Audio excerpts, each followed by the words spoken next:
my mom's dad was leader of the Democratic Party in Fort Wayne, Indiana, and all through the Roosevelt years. And my dad's dad was a ward leader on the north side in Pittsburgh, in a neighborhood called Manchester during the years of Davy Lawrence as governor. And so they met in Washington, actually splicing together a Young Democrats newsletter of all things. And were they very liberal Democrats? Were they more moderate? What were their politics like? Well, my dad and mom were both, both Catholic, both very progressive in terms of social justice and what we would today call social justice. Right. What in their day they call common sense economics, that when people work hard, they earn a decent living. My dad went to college only because of the GI Bill. And so those were my parents. And I guess it was in college that with Ronald Reagan as a bit of a negative influence, I decided to work hard in that presidential year for the candidate I believed had the best shot of beating Ronald Reagan. Right. And that was a young, unknown 1% candidate named Gary Hart from Colorado. And I traveled across this state, actually, all through southeast Iowa. And I saw that, in fact, voters really do care about issues. They really do want to meet the candidates, and they're capable of processing a lot more thought and information than we sometimes get them credit for. And in Iowa, they're never intimidated by big money or polls or pundits. So that really kind of opened the door to me and made me think, wow, this can be done. A person can serve without being born a millionaire.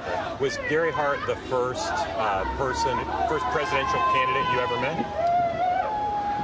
My mom says I was at a Hubert Humphrey rally. But you don't have a distinct memory. I don't have a memory. But and I doubt Hubert remembers me. So he's the first presidential candidate you knew personally? Yes. Yeah. Tell us about how you met him and what you thought, what made you think he'd be the best president. I went into his campaign headquarters around December 1983. I take that back, December 1982, with a friend of mine from high school who had kind of tipped me to his candidacy. I read a lot of the thoughtful stuff he was writing. He was talking about the fact that our times are new, our challenges are new, and our thinking and ideas have to be new in order to deal with these challenges and make our country stronger.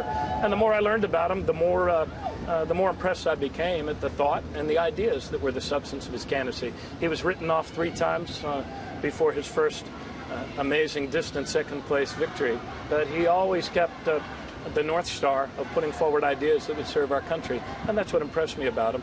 And then after working for Senator Hart, I worked for Senator Mikulski in Maryland and then ran for city council myself. For the last generation or two, we've had this question of what America's role should be in the world, and I think Iraq and Afghanistan have certainly left us in a place where people are wondering, are Americans going to be again willing to send troops overseas? Where do you think we are? Not necessarily where you are, but where are we as a country, do you think, now in this question of what is worth sending American men and women overseas to fight for? I believe we're in search of a new story that makes sense of our most fundamental principles in a world that is now very different from the 90s or from the Cold War.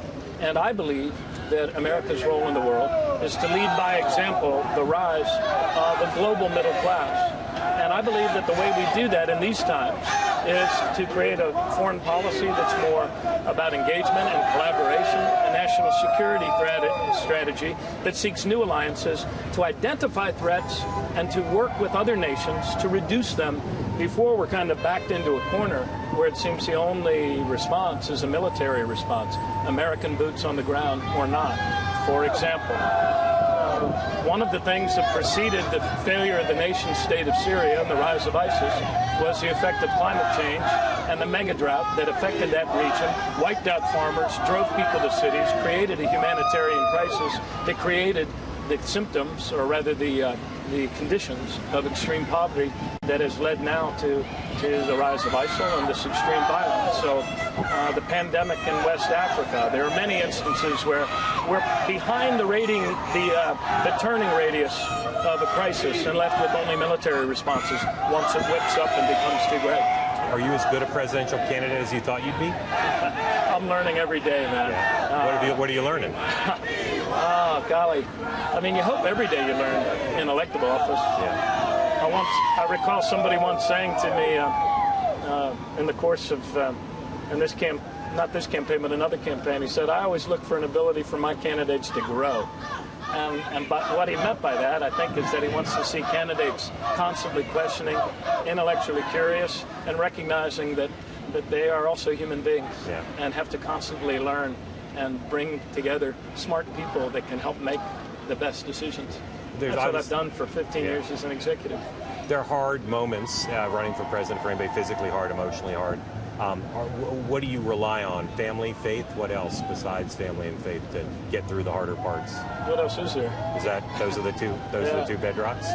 Family and faith, really. I mean, I have my wife Katie and our 4 kids. I've been very blessed. The most important things we receive in life come to us as a gift, and certainly I have a great family, and I do take time to make sure I stay centered in my own faith, and make sure I take some time for solitude. That's one of the first things that you lose in any campaign. If you're not careful, you lose any time for solitude. Yeah. And without solitude, there's no time for reflection, no time for prayer, and no time for really creative thought. Last question. Let's say you don't win, possible. What would make this experience a success, even if you don't become president? I would hope that all of us who choose to run for office do so because we believe we have something unique that is needed at this time in our country's history.